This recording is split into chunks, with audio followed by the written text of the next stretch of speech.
Somali জলদস্যুদের হাত থেকে মুক্তি পাওয়া জাহাজ এমভি আবদুল্লাহ নাবিকদের আজ চট্টগ্রামে নেওয়া হবে।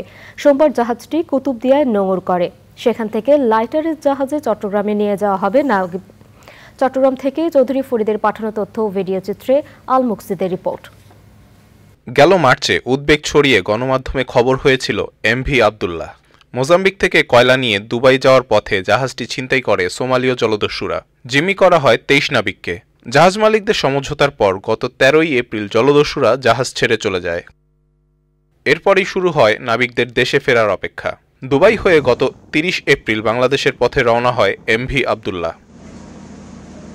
জাহাজ কর্তৃপক্ষ জানিয়েছেন, জাহাজে দুবাই থেকে আনা হয়েছে 56,000 মেট্রিক টন পাথর, যা আগামী 2 দিনে কুতুবদিয়া খালাস করা হবে। এরপর জাহাজটি নিয়ে যাওয়া হবে চট্টগ্রাম বন্দরে। এদেরকে জাহাজমনি তৃতীয় করে 23 জন নাবিক যাচ্ছে।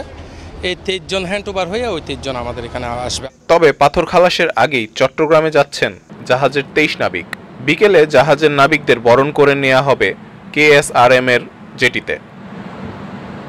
আল মুকসিদ, চ্যানেল আই।